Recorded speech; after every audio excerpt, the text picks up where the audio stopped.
있겠습니다. 네, 12.3 불법계엄 1년을 앞두고 국민의힘 자중질환이 점입 가경입니다. 계엄에 대한 대국민 사과 여부를 놓고 찬반 양론으로 갈려있는 모양새인데요. 사과를 찬성하는 쪽은 윤석열과 절연해야 국민의힘이 산다라고 주장을 하고 있고, 반대하는 쪽은 사과는 곧 분열이고 패배다라고 주장을 하고 있습니다. 국민들께 사과를 하는 것이 패배일까요? 제가 보기에는 이 찬반 논쟁은 전제부터가 잘못됐습니다. 찬성이든 반대든 이 모든 주장의 방점은 당리당략에 찍혀있지 않습니까? 당장 해산하라라고 하는 국민의 요구 앞에서 국민의힘은 어떻게든 살아남기 위한 방편으로 계엄 사과를 고민하고 있습니다. 국민의힘은 12.3 불법계엄 사과를 저울질할 입장이 되지 못합니다. 국민의힘이 작심했더라면 내란 속의 윤석열의 위헌적, 위법적인 비상계엄을 막고도 남았을 것입니다. 내란 속의 윤석열의 외환 혐의 공소장에 따르면 윤석열은 취임 반년 만인 2022년 11월부터 비상대권을 운운했습니다. 2022년 11월 25일 국민의힘 지도부가 참석한 관저 만찬에서는 나에게 비상대권이 있다, 싹 쓸어버리겠다라고 했다는 것 아니겠습니까? 장동혁 대표에게 묻겠습니다. 장 대표가 당시 원내 대변인으로서 이날 관저 만찬에 참석을 했던 것으로 아는데요. 내란 속의 윤석열이 비상대권을 말할 때 장 대표는 그때 뭘 했습니까? 원내 대변인이었으니까 윤석열의 말 한마디 한마디를 귀 기울였을 테고 비상대권이란 충격적인 단어를 듣지 못했을 리가 없습니다. 그런 단어를 듣고도 직원 한마디 하지 못했다면 방조나 다름없지 않겠습니까? 그 후로 비상대권이란 용어는 내란 속의 윤석열의 입에서 끊임없이 튀어나옵니다. 2024년 3월 말에서 4월 초경 대통령 안가에서 신원식 전 안보실장과 조태용 전 국정원장 등과 식사를 할 때 윤석열은 비상대권밖에 방법이 없다라고 말했습니다.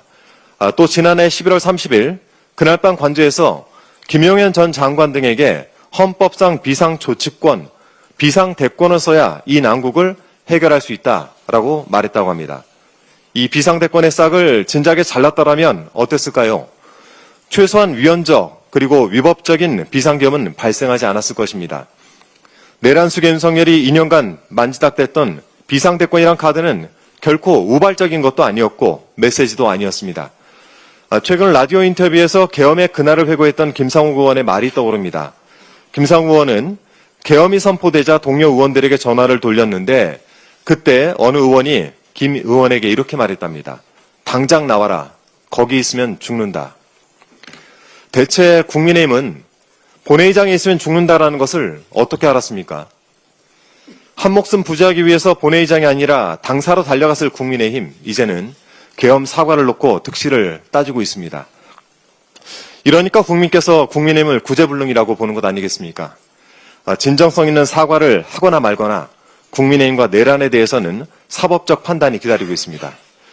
내란 특검팀은 지난 12.3 비상계엄 당시 추경호 원내대표가 상황을 제대로 알리지 않아 계엄 해제 요구안 표결에 참석하지 못했다라는 취지의 국민의힘 의원 진술을 확보했다고 합니다.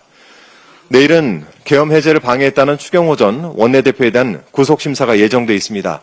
법원의 상식적인 판단을 기대합니다. 대장동 사건에 대해서 짧게 한 말씀 좀 드리겠습니다. 지난 금요일 소위 대장동 50억 클럽인 곽상도 전 국민의힘 의원과 그 아들에 대한 검찰의 구형이 있었습니다. 화천대유 말단 직원이었던 곽 전 의원의 아들이 퇴직 위로금 명목으로 50억 원을 받아 챙긴 혐의를 물어서 곽 전 의원에게 징역 3년을, 곽 전 의원 아들에게는 징역 9년을 구형했습니다. 내년 1월 30일 선고에서 법질서와 국민 눈높이에 맞는 판결이 내려지길 바랍니다.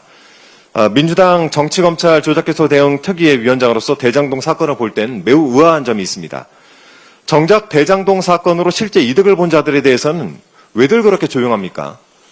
돈을 번 사람, 돈을 받은 사람의 죄에는 눈을 질끈 감고 가당찮은 배임만 떠들고 있으니 정말 의아스럽지 않습니까?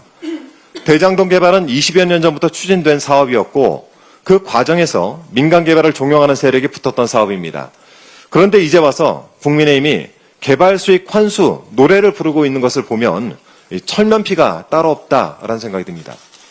빠른 시일 내에 이 대장동 사건의 전체 흐름을 정리해서 보고 드릴 기회가 있을 것입니다.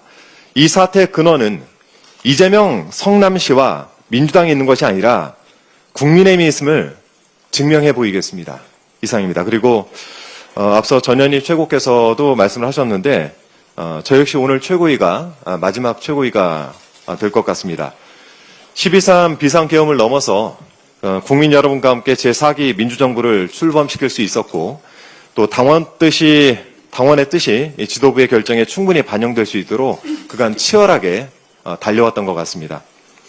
당분간은 정치검찰 조작기소 대응 특별위원회 활동에 집중을 하면서 정치검찰로 인해 피해를 입은 동지들을 좀 돕고 또 무고한 동지들을 통해서 이재명 대통령을 죽이려고 했던 이들의 무도함을 밝히는데 최선을 다하도록 하겠습니다.